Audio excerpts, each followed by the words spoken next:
Fearless Pioneer. Yo, what is going on, guys? EJ here, bringing another Lord of the Rings Rise to War video. Today, guys, I'm going to be going over a formation. I'm going to be doing a lot of formation videos over the next few weeks or so. So, we're going to start off today with a full mounted, or pretty much full mounted formation. I'm going to show you all the commanders and stuff. I'll show you my gear. My gear is not 100% ideal.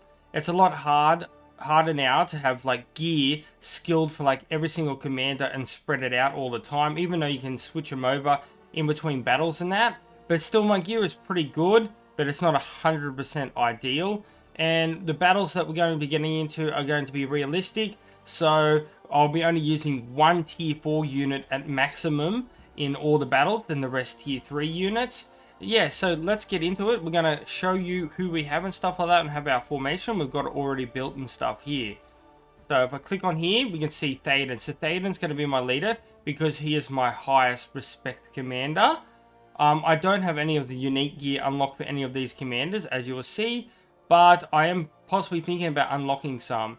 So I'm going to be going with a combination of Theoden, Eomer, Eowyn, and Boromir. Now, some people use people such as Imrahil and stuff as their fourth. I don't use him just because I'm very low respect for him, but I also think Boromir is one of the best commanders in the entire game now. And if you don't know why, if you haven't seen my other videos before, you will see when I go through his stats and skills. But yeah, so you can see at the moment, we can see all of them are at the base level 40 in the PBE test that I'm doing, all over 100% health. And all have 1,800 troops each and 200 energy each. We have a total supply of 7,200, so that's the total of amount of troops. We have 104.3 thousand combined attack strength, 138 speed, and 84,600 siege. Alright, so my Theoden here is respect level 12, which is quite nice, legendary. So the gear I have on him, I have the Warcry set, so that's going to, at least for the first 3 rounds, increase the formation's damage by 20%.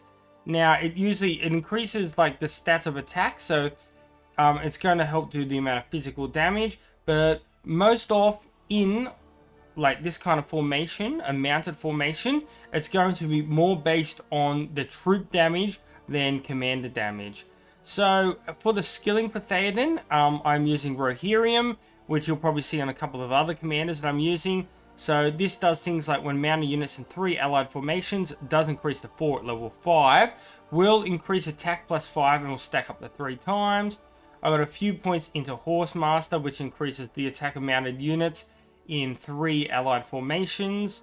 And I have this maxed out Ear-Red Leader, which after 3 allied formation mounted units deal damage, has a 50% chance to do an additional 30% damage, which that is then increases 75% chance at level 5.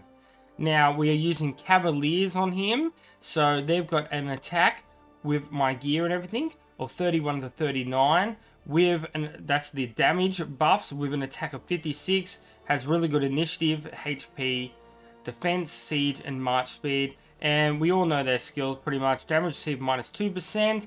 And for the first instances of damage dealt in battle, plus 50%. So it's going to be really good there. My gear doesn't do a lot of buff for the units. Like if you want the perfect gear for Theoden, you'd be looking for gear that buffs unit attack. Like see, this does increase my unit attack plus 9 a little bit there. So, and this does increase my unit defense plus 12 a bit. So it does help.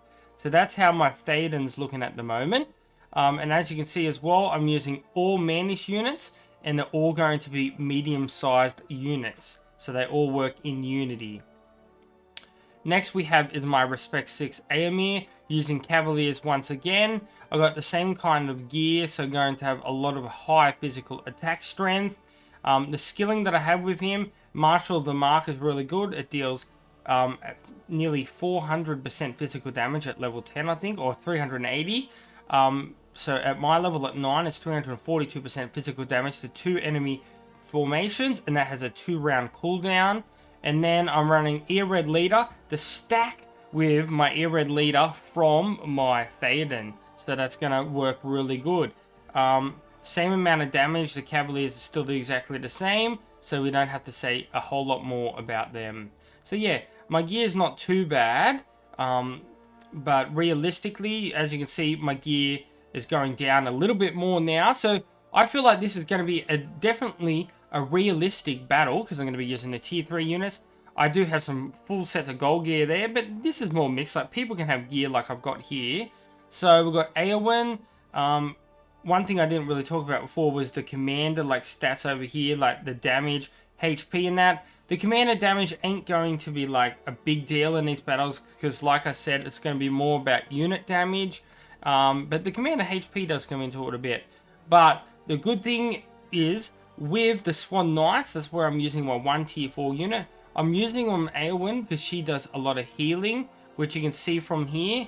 It says restores 65% HP mounted units in 3 allied formations. So that's going to really help, and that's going to have a 50% chance to restore HP an additional time. And mounted units in this commander's formation will gain stun immunity for 1 round. So the gear here is actually not bad, because you can see I got some unit attack buffs on some of this gear, and unit defense there, unit attack. So this gear is actually not too bad, because it is doing a lot of unit buffs for the Swan Knights, which have damage of 26 to 34, have a really good attack stat of 73, but as you can see, the defense is always great at 100. Other skilling that I'm using is shield baiting, which increases the melee units 3 allied formations, 40% chance to gain defense plus 42, which is massive each round. It is increased to 50%, and at level 10, it will affect both melee and range units, so really good there. So, and also, yeah, the Swan Knights are a medium unit, so they're going to work unity with the Cavaliers. Alright, now Boromir at respect level 10. Now, you're going to see why I'm using Boromir. First off, I have some gear which increases might. It's not the perfect ideal, but this is about all I've really got to work with. But there is some unit buffs on this gear once again, on a couple of them, like unit attack plus 18 on the Wizard Fireworks is really good. The Cavalier stats are all pretty much the exact same. But with the skilling, we've got some really good skilling. This is why Boromir is going to work fantastically, because you have all of that amazing attack strength from the units and that, and a little bit of commander damage coming from Eomer and then Theoden, of course. So those two are going to do a lot of the damage. Eowyn's in there to do the healing, to heal and back up all of the units. And then you got Boromir, who's going to be insane, because he has Horn of Gondor, which increases the attack of 3 allied formations at level 10, which I got mine maxed, will affect all 4 formations and increase the attack plus 18 for 1 round, with only a 1 round cooldown. At level 5, it also increases your unit's attack plus 5 as well. So that's really good. Also, just got 1 point in here because that's all I've got. But the big one, which I use Boromir for, is because the 3 allied formation units gain a 45% chance to evade damage taken from the first 4 hits. So a big chance there to evade a lot of damage, and that is going to be increased to 5 instances, and it also increases units HP plus 10% as well. So his skills are going to work fantastically. You got the full Cavaliers in the medium-sized units, so you're going to have that full synergy there. And yeah, this is going to be an awesome setup, guys. So I highly recommend this mounted formation setup. So yeah, what more to do now than to go get in some battles and break down these battles and have a look and see how we perform in battle. So yeah, let's go and get into it, shall we? Rightio, guys. So I was trying to get some realistic battles and that, but there's not much going on at the moment. So I'm just going to attack this guy. I have no idea. He could have all tier 4 units, could be completely super whaled or anything like that. I'm completely unsure. But yeah, we're going to march in and see what happens. I tried to message him, but he didn't reply. So yeah, we'll see what happens. Hopefully we get a pretty cool, nice matchup and stuff like that. And we'll see how things go. Hopefully they don't have like all full March Wardens and it's just an absolute full counter and just a waste of time. But yeah, we'll be back in a second just as this army hits. Rightio, so here we go, just about to hit right now. So yeah, let's see what happens. Hopefully we can get a draw or something like that. It is a draw, so that's a good sign. Okay, Gandalf the White, very interesting. Okay, it's I'm on the losing end, but that's okay, because let's have a look and see what we've got happening here. So we've got Lex here. Okay, well, okay, now this is a pretty good result, really. So as you can see, he's using 2 March Wardens. He has a very super strong army. Let's look at the gear here. Okay, so he has some gold there. That's interesting. Using Herald, so they're going to have evade. Also, he out-levels me 5 levels. So this is actually a pretty good battle still. His gear is semi-decent. Like, it's good enough. Like, pretty good. Gimli's gear, and that's looking pretty good there. But yeah, he's got 345s and level 42. He did hard counter me a lot with the March Wardens as well. So all in all, I think this is not too bad a result, really. Like, obviously I was on the receiving end, but, so 253,000 damage and I did 150,000. So he out-damaged me by 100,000, but he completely out-leveled me by like 5 levels. I did a little bit of healing there. So the healing I did 7,200, so it's not a lot of healing really, is it? Healing is just so weak in the game now. But yeah, I think probably because Eowyn probably got wiped out so fast. But we have an idea, we can see who did the amount of damages and stuff like that, so break it down. So we can see the commander damages and everything. So Eowyn actually did survive 4.3% commander HP, but yeah, mostly doing all the troop damage, but the commanders aren't doing a lot of damage. But yeah, okay, not the best result for me. Obviously, I was completely outmatched there. Gil is crazy. It's going to help all 3 of those elves evade all my damage and stuff. But yeah, at least we can see we still do a fair bit of damage in a situation where the odds are completely stacked against me. Alright guys, so I got my Theoden and everything and my formation filled back up. My teammate just took this crossing, so absolute legend. So I can go over here and attack some armies. There's 4 armies on here, so hopefully we just draw with the first one. And we'll see how we go. Not sure who we bump in, if it's Caleb or Chamura first. So yeah, hopefully we can get into a nice, more even kind of battle. Okay, so it is a draw. Okay, a Radagast, that's interesting. Alright, so we did a lot of damage there. We did a lot better in this battle. Okay, 1,700. I lost about 2,000. Let's go check it out, shall we? I'll just return him first, because I don't want to kill all the armies and that off and stuff like that. So let me just take that off and we'll have a look at the report. Alright, so very, very strange build here. So he's using 3 elf units with 2 tier 4, which do really good damage. So let's look at his gear and that go. Okay, so I've completely outgeared. So he doesn't have very good gear. It's not full on the Radagast. Let's look at Thorundil. Not too bad, but still not completely filled. So yeah, I've completely... my gear absolutely just completely takes over in that situation. So I think the biggest problem for him was gear. Also, this is a very strange mix. I can sort of see a little bit how it could work. But I see a lot of healing in that in there. But yeah, very strange. So I guess there's not too much we can take from this. I guess we're going to see the kinds of amounts of damage in that we do and stuff like that. We did 226,000 damage. And we can see where the damage was done by the troops. Amy doing really good troop damage at 44,000. 30,000 from Theoden. Nearly 40,000 commander damage there, 40,000 damage by the Swans, and 50,000. Wow, Boromir's Cavaliers doing a lot of damage there, 50,000, very nice.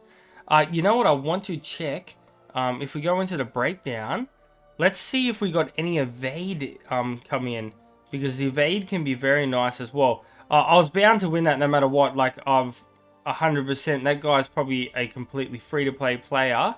So, yeah, my gear just completely outmatched there. So, we've got to take that into consideration. Oh, I didn't one-shot him, though. But, yeah, this is not quite what it's designed for. Oh, look at that. Yeah, look. Protected by Swan Knight. Oh, that's the Swan Knights. Avoiding the attack was granted. And then Swan Knight's formation was granted avoidance by Boromir's. Oh, wow. So, Eomer got protected because Radagast the Brown went to attack. My Swan Knight protected it, but then Boromir, its avoidance, made the Swan Knight protect the units which would have been the Cavaliers on Eomer. So no damage was done there at all. So that was actually really good. Swan Knight avoids damage. So yeah, wow. Warden doing a lot of avoidance there. Really good. Okay, look. Warden continues to affect the Swan Knight and it avoided more damage. Okay, Boromir is fantastic, guys. There's the proof in the pudding just there. Just from this little part of the report. Alright, here we go. We're going back in. So, as you can see with that battle just then, which was quite interesting, we can see that he defended. So, the defense, and it actually started the battle in the middle of the ocean here. I actually got really hurt here, so let's have a look. This guy looks really strong. Okay, so level 42 evils. Using all war chariots who are super strong. Really good gear. Okay, so it's interesting. Another battle where I'm losing. Has quite very nice gear. The Shadow is very good. Lurtz is good. Sestara and Undying. This is a... Okay, well this is... I'm happy to put this up because he's using all tier 4 war chariots, so they're super OP. I didn't get one-shotted. We won't talk too much about this. 285,000 to 135,000. Out-leveled a little bit. But yeah, his commanders, he's got a really... That's an ideal situation of a super strong evil commanders are like completely wailed out. You're not going to be like bumping into like all tier 4 like that. But yeah, it shows you the result there of how much damage that I did. Anyway. Alright, awesome. So he actually changed the units there, so we get a lot better result. So we get to see what happens when it's more realistic and it's tier 3s and not tier 4s. So okay, this is a lot more better. So we get to see the last battle we just did, but to see what it's like with a more even unit balance. He could have kept one tier 4 unit in there, to be honest, because I always run one, because I feel like if you're battling and you've got the tier 4 unlocked, you're going to at least have one tier 4 unit in there. But yeah, this is a lot better result. I did lose, but all in all, that was quite very nice. I don't want to go there, I want to go to here. So let's have a look. So yeah, I did 180,000 damage. So you can see most of the damage is coming from the soldiers. I still did 53,000 commander damage. He did a lot of commander damage at 178,000. Healing was a bit higher that time at 10,000, so that's not too bad. So, including that healing, so we took 220 to 180. Not bad, a 40,000 difference. So, a lot better result there. Had a couple of levels on me. But it just shows you just how much difference troops do. So, yeah, all of that tier 4 did such a huge difference there. Yeah, I'm pretty happy with that result, guys. So yeah, I think overall the mounted is quite nice. As long as you don't bump into any super whaled armies, or if you have a lot of the special equipment unlocked for these guys as well, you're going to get a lot better results as well. Like especially with Eomer and stuff. But overall, I'd say they're definitely quite good above average. Yeah, like... You're always going to seem to always get in a draw, not always get destroyed, even if you're at a disadvantage. So yeah, I hope you guys enjoyed this video. You've seen the aspect where I'm not just completely just destroying people. There's draws, I'm losing and stuff like that, so you get a better idea of how it's working. Alright guys, well we're going to wrap it up there, and until next time, peace out, EJ's out, and I'll catch you guys later. See yas. Songs of the EJU Army. Yeah, you guys are